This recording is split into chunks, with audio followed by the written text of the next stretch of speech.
చాలు నాన్న, ఈ ఒక్క మాట చాలు జీవితానికి. నా కడుపున పుట్టిన ఒకడు ఇప్పటికే గుండెల మీద తంతున్నాడు. చిన్నవాడివైనా సరే నువ్వు నన్ను నీ బిడ్డగా చూసుకుంటానని మాట చెప్పడంతోనే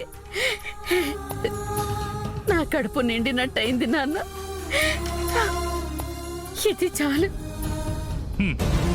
ఉద్యోగం సద్యోగం లేని ఈడు బండ్లో పెట్రోల్ అయిపోయేదాకా ఊరంతా బలాదూరుగా తిరుగుతాడు. నిన్ను వీడు సాదరానికే వీధి వీధి అడుక్కుంటూ తిరగాలి. నా కొడుకు నాకు ధైర్యం ఇచ్చాడని చెప్పి నేనేం వెళ్ళిపోను. ఎందుకంటే నేనిక్కడ ఉంటున్నది నా కోడలు నాగవల్లి కోసం. తన కోసమైనా బ్రతుకుతాను. రామా.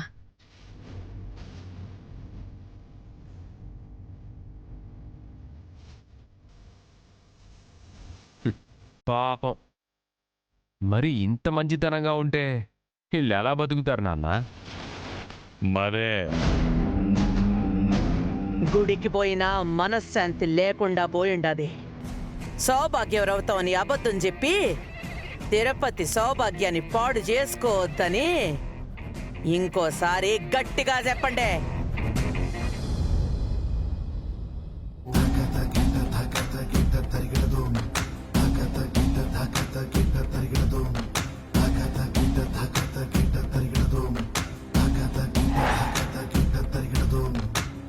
మీ అమ్మని మీ నాన్న పక్కూరి పనికి పంపించేవాడు, కానీ మీ అమ్మ పారిపోయిందని విన్నా.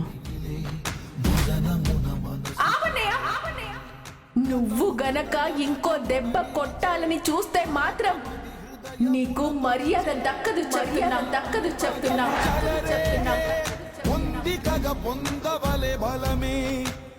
గంగాబావ కోపం చల్లారాలంటే అతని మా నాన్న అతన్ని వదిలేయాలి. అన్నా అన్నా అన్నా గంగన్న, గుళ్ళో గొడవ జరిగిందంట కదన్నా. ఆ పోలీస్ బాబుకి ఎంత పొగరు కాకపోతే మళ్ళీ నల్లపూసల కార్యక్రమం పెడతాడు. నువ్వెందుకు వచ్చావు ఇప్పుడు? ఈ నంది పందికి పనేం లేదనుకుంటా. ఏ టైంలో రావాలో ఎప్పుడేం మాట్లాడాలో తెలియదు. పొరపాటున మీ చెల్లి మెళ్ళో తాళి కట్టాను, తనని పెళ్లి చేసుకోవడం నాకు ఇష్టం లేదు అని కూతల కూసినోడు నాగవల్లి నిధుడిపై ఎలా కుంకుముట్టి పెడతాడన్నా? పదన్నా.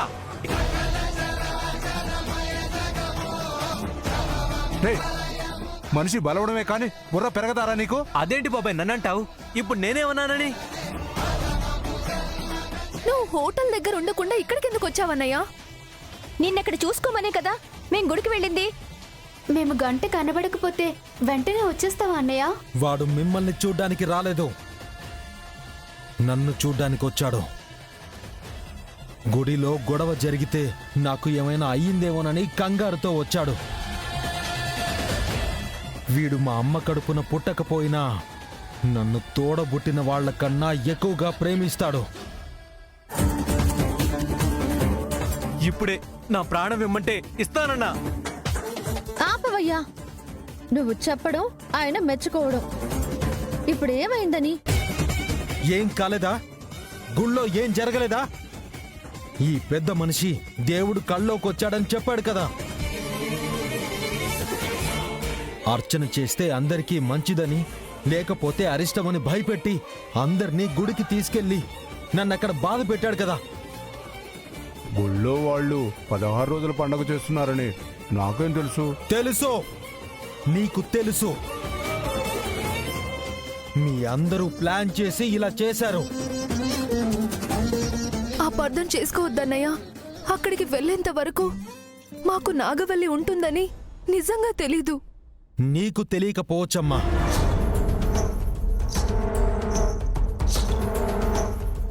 కొంతమందికి తెలిసినా దాచిపెట్టి ఉంటారు.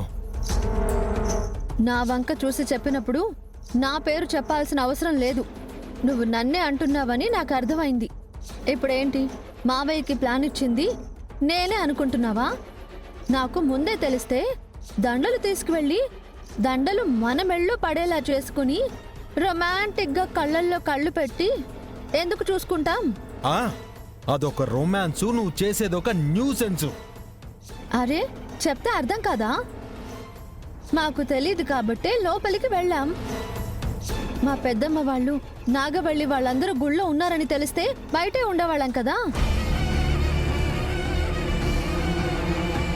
మరి వాళ్ళు వచ్చారని ఎవరికి తెలుసు? మరి మీరు రాకుండా ముందు గుళ్ళోకి ఎవరెళ్ళారు? ఈయన గారికి తెలుసు. పంతులు గారితో మాట్లాడొస్తానని చెప్పి మమ్మల్ని బయటే ఉంచేసి లోపలికి వెళ్ళి తిరుపతి అత్తయ్యతో కలిసి గూడుపుటాన్ని నడుపుంటాడు. నా చెల్లెలతో నేను మాట్లాడితే తప్పేంట్రా? అయినా మా చెల్లెల్ని చూస్తే తప్పన్నట్టుగా మాట్లాడతావేంటి? నేను ఒక తండ్రిని, 3 చెల్లెల్ని దేవుడి దర్శనానికని గుడికి తీసుకుని వెళ్ళాను. ఒక భార్య కూడా ఉంది. ఆ విషయం చెప్పట్లేదు. ఆ తోకలా నువ్వు వెనకాలే ఉంటావని తెలుసు. మళ్ళీ చెప్పాల్సిన అవసరం లేదు. ముందు నేను చెప్పేది వినండి. చిన్నప్పటి నుంచి ఎంతో ప్రేమగా చూసుకున్న నా చెల్లెళ్ళు కూడా నా మాట కాదంటారని నేను ఎప్పుడూ అనుకోలేదు. మేమెప్పుడు నీ మాటని కాదనలేదన్నయ్యా. మరి సినిమా చూస్తున్నట్టు అక్కడ జరుగుతున్న తంతు చూస్తున్నారెందుకు? ఏం జరిగిందనరా? ఏం జరిగిందా? 16 రోజుల పండగ జరిగింది కదా. ఎవరిదన్నయ్యా? నాగవల్లిది. ఇంకెవరిది? తెలియనట్టు అడుగుతారెందుకు? హ, అత్తారింట్లో చెల్లి లేదు, మా ఇంటి గోడ మీద పిల్లి లేదు అని చెప్పేవాడివి. నాగవల్లి నాగవల్లి అని తలవడం ఎందుకు మరి? ఎవరిది అని అడిగితే చెప్పాలా లేదా? నన్ను అడగకుండా ఈయన పెద్ద ప్లానే వేశాడు. ఇప్పుడు ఏమైందనరా? నా పరువు పోలేదా?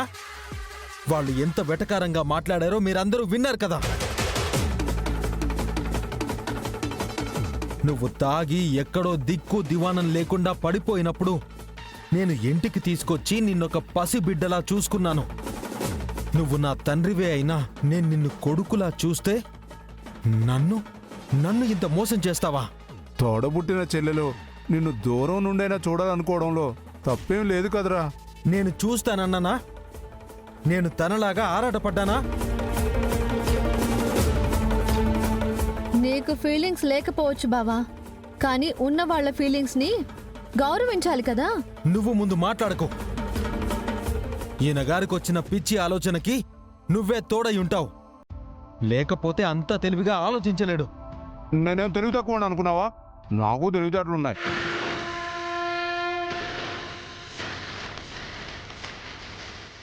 మనల్ని మించిన తెలివైన వాళ్ళు బాబాయ్ వాళ్ళు. కావాలని మనల్ని ఒక చోటకు రమ్మంటారు. అక్కడ గొడవ పెట్టి ఊరందరి ముందు పరువు తీయాలని ప్లాన్ చేస్తారు. వాళ్ళేం అనలేదు. నాగవల్లి అక్కని క్షమించమని దేవబావ కూడా వేడుకున్నాడు. మీకు అంతవరకే తెలుసు. వాడికి నేను అడుగు దూరం కన్నా ఎక్కువ దూరం కూడా లేను. మీ అందరి చెవిన పడేలా ఒక మాట, నాకు వినిపించేలా ఒక మాట మాట్లాడాడు వాడు. అయినా సరే ఒక మాట ఏదో అన్నాడని నువ్వు అలా చేసుకుంటే ఎలాగంగా?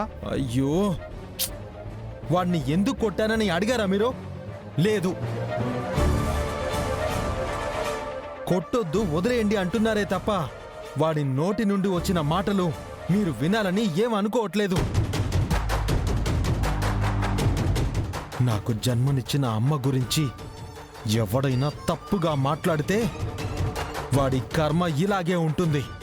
దొర్లించి కొడతాను.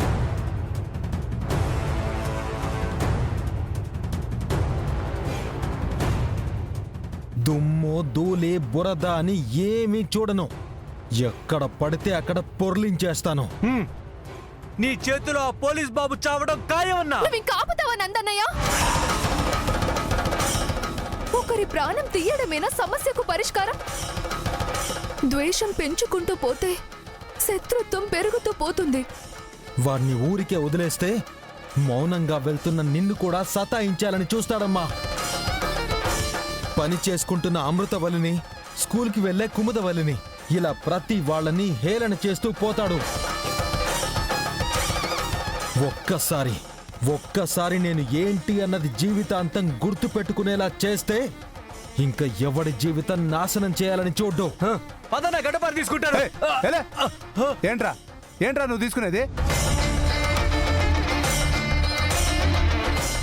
సామాన్లు అమ్ముకునే వాళ్ళలాగా ఇందాక నుంచి పలుకు తీసుకురా, పార తీసుకురా అన్నట్టు మాట్లాడుతున్నావు. నా కొడుకుని రెచ్చగొడుతున్నావు? బాబాయ్ అవునరా, నువ్వు వాడికి తమ్ముడుగా లేవు. వాడి ఆవేశానికి నిప్పంటించే పనోళ్ళ ఉన్నావు. నీకు ఇంకా వేరే పనేం లేదా? అన్నా చూసావా ఎలా మాట్లాడుతున్నారో? వీళ్ళకి బాధ ఉంటే కదరా నా బాధని అర్థం చేసుకునేది. ఆ దేవగాడికి గుణపాఠం చెప్పాలనుకున్న సమయంలో నాగవల్లి అడ్డుపడింది. నా భర్త మీద చెయ్యి పడితే మాత్రం మర్యాదగా ఉండదని నాకే వార్నింగ్ ఇచ్చింది. నాకు నచ్చలేదు, నాకు అస్సలు నచ్చలేదు. అన్నా ఏయ్, పెద్ద పోటుగాళ్ళ ఇందా నుంచి ఓ వాగుతున్నావు. ఇదంతా నీ వల్లేరా. గోటితో పోయేదాన్ని గొడ్డల దాకా తీసుకొచ్చావు. ఊరుకో బాబాయ్. గంగన్నకు అవమానం జరిగితే మాత్రం నేను ఎవరిని వదిలిపెట్టాను బాబాయ్.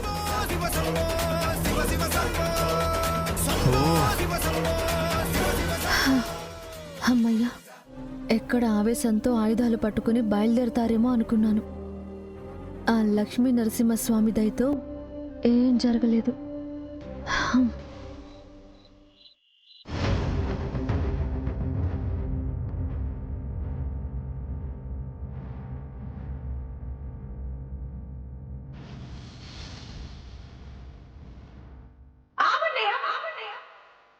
నువ్వు గనక ఇంకో దెబ్బ కొట్టాలని చూస్తే మాత్రం నీకు మర్యాద దక్కదు చెప్పినా.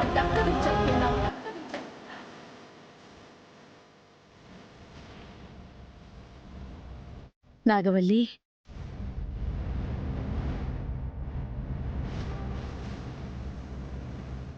ఊర్లో జరిగింది తలుచుకొని బాధపడుతున్నావా?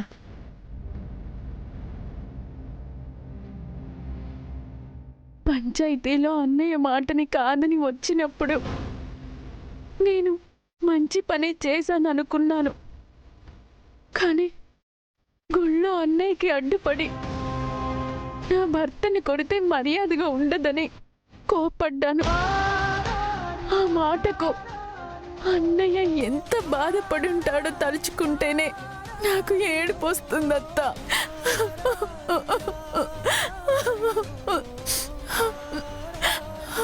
గంగను అడ్డుకోవాలంటే నీ బలం సరిపోదమ్మా. అప్పుడు నీ మాటే ఉపయోగపడింది. తెలుసో తెలియకో అలా అన్నావు, కానీ మంచే జరిగింది కదా. అన్నయ్యను అలా ఉంటే నేను మంచి పని చేసినట్టు అత్త. నువ్వు గనక ఆ మాట అనుండకపోయుంటే నా కొడుకు గుళ్ళోనే ప్రాణాలు వదిలేసేవాడు. ఇప్పటికే ఊరంతా మాట్లాడుకునేవారు. అవును నాగవల్లి, దేవా ఏం మాట్లాడి గంగను రెచ్చగొట్టాడో తెలియదు, కానీ ప్రాణాల మీదకి తెచ్చుకున్నాడు. గొడవ చెయ్యాలని తండ్రి కొడుకులు మాట్లాడుకున్నట్టున్నారు. నువ్వు కూడా సౌభాగ్యవ్రతమని ఎందుకత్త అబద్ధం చెప్పావు? ఇప్పుడు నా మెళ్ళో నల్లపూస లేకపోతే నష్టమేం లేదు కదా అత్త. ఎప్పుడు ఏది జరగాలనుంటే అది జరుగుతుందమ్మా. రాక్షసులున్న ఈ ఇంట్లో ఇంకా నేను బతికున్నానంటే అది బలం కాదు, నా రాత. కాదు కాదు, నా తలరాత. అంతేనమ్మా. మీ మావయ్య నా మీద చేయి చేసుకున్నాడని నీ మనసు నొచ్చుకొనుండొచ్చు, కానీ అది నీకు కొత్తేమో. నాకైతే అది పాత విషయమే. దౌర్జన్యం జరక్కపోతే ఆశ్చర్యపడే రోజులు నా జీవితంలో ఉంటాయి. సగం జీవితం ఎప్పుడో అయిపోయింది. నన్ను ఇంకేం చేయలేరని నాకు తెలుసు, కానీ నువ్వు బావుండాలమ్మా. మీ అన్నయ్య, మీ అక్కలు, నీ చెల్లెలు అందరూ ఏ సమస్యలు లేకుండా ఉండాలి. దాని గురించి నువ్వేం ఆలోచించకు. ముందు నువ్వు భోంచేయి. అత్తత్త, అన్నయ్య అలా అన్నందుకు నాకు ఈ పూట ముద్దు కూడా దిగదు. గంగా ఆవేశంలో అర్థం ఉందన్నట్టే నీ కోపం వెనక కూడా మంచి కారణం ఉందనేసి వాడు తెలుసుకునే రోజు రాకపోదు నాగవల్లి. అందరినీ కలిపే బాధ్యత నీకుందని నిన్నిక్కడికి తీసుకొచ్చాను. నువ్వు నా మేనకోడలివి కావచ్చు, పెళ్ళయ్యాక ఈ ఇంటి కోడలయ్యుండొచ్చు, కానీ శివపార్వతిలాగా నువ్వు కూడా నా కూతురువే అనుకుంటా. బిడ్డ తినకపోతే అమ్మ కూడా పస్తులుంటుందమ్మా. నువ్వు తినొద్దా, నా గురించి ఆలోచించొద్దు. ఆహా, ముందు నువ్వు తిను. హ్మ్? ఇదిగో.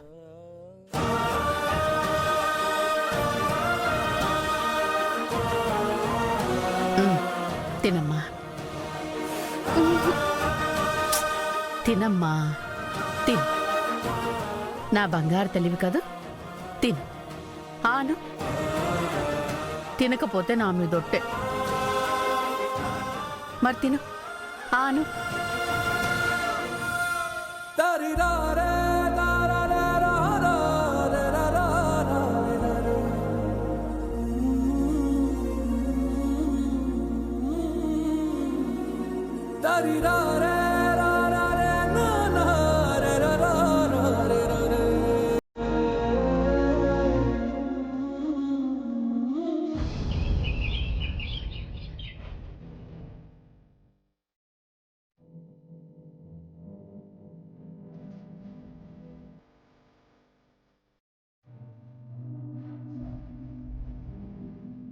హలో హలో, హా ఏంటి రిజల్ట్స్ వచ్చాయా?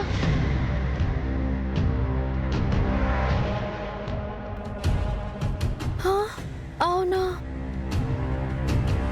అయ్యయ్యో, సరే.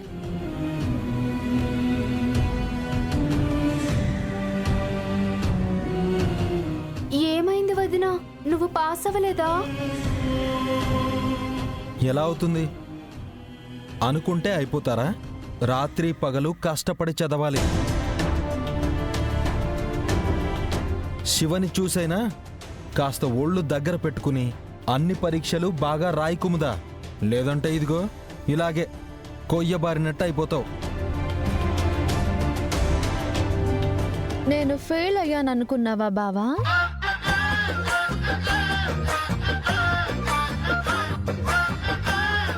కాలేదా? నేను ఫస్ట్ క్లాస్ లో పాస్ అయ్యాను. యే!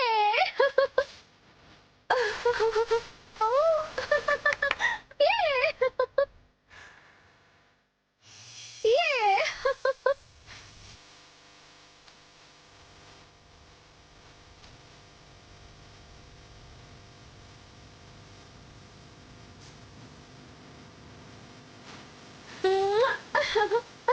కుముదా,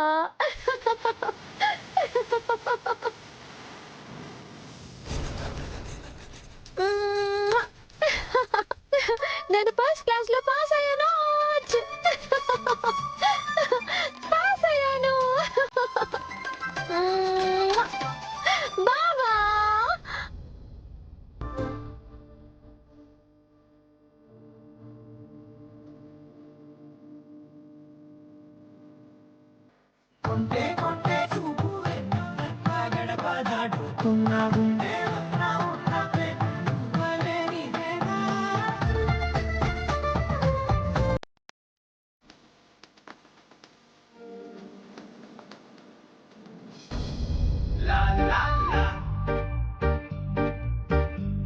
మా ముగ్గురికి 3 ముద్దులు పంచావు. అన్నయ్య దగ్గర ఆగిపోయావెందుకు వదినా? అన్నయ్యే తనకి ముద్దు పెట్టాలని ఎదురు చూస్తుందనుకుంటా. గాడిద గుడ్డేం కాదు. ఇందాకేమో ఫెయిల్ అయినట్టుగా మొహం పెట్టింది. అంతలోనే కరెంటు షాక్ కొట్టిన కోతిలాగా గంతులేసింది.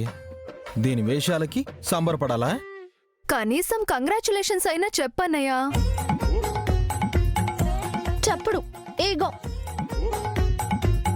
పెళ్ళాం పోలీస్ ఇన్స్పెక్టర్ అవుతుందని అసూయ. అలాంటిదేం లేదులే. నువ్వెక్కువగా ఊహించుకొని ఆరోగ్యం పాడు చేసుకోవద్దు. ఇంతకీ నువ్వు సంతోషంగా ఉన్నావు కదా? పిచ్చ హ్యాపీ బావా. పిచ్చా? తనకు పిచ్చని చెప్తుందిలే. అయ్యో అది కాదు, చాలా ఆనందంగా ఉన్నానని చెప్తున్నాను. సరే వెళ్దాం పద. ఎక్కడికి బావా? హర్యానా జిలేబీ సెంటర్ దగ్గరికేమో. వదిన ఫస్ట్ క్లాస్ లో పాస్ అయింది కదా, అక్కడికి తీసుకెళ్లి స్వీట్ తినిపిస్తాడేమో అనుకుంటా. అదేం కాదులేమ్మా, హోటల్ తెరిచే టైం అయింది కదా, త్వరగా వెళ్తే అక్కడ పనులు మొదలు పెట్టొచ్చు. ఎందుకన్నయ్యా శివ అంట్లు తోమడం హోటల్కి రావడం? ఇంకేం చేస్తుంది? కాబోయే పోలీస్ ఆఫీసర్ని బావా. నా చేత అలాంటి పనులు చేయిస్తే నీకే పాపం చుట్టుకుంటుంది. ఇప్పటికిప్పుడు నువ్వేం పోలీస్ అయిపోవు కదా. లేదు, ఫిజికల్ టెస్ట్లు కూడా ఉంటాయి. లాంగ్ జంపు, హై జంపు చేయాలి. అందులో పాస్ అయితేనే ఉద్యోగం ఇస్తారు. చూసారా, ఇంకా టైం ఉంది కదా. అప్పటి వరకు ఎందుకు సమయం వృధా చేసుకోవడం? వచ్చేయ్, తీసుకెళ్తాను.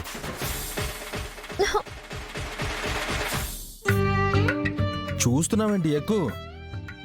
కనీసం ఒక పువ్వైనా తీసుకొచ్చి వదిన చేతికిచ్చి శుభాకాంక్షలు చెప్పొచ్చు కదా అన్నయ్య. పాపం అన్నయ్య, ఉండనివ్వు.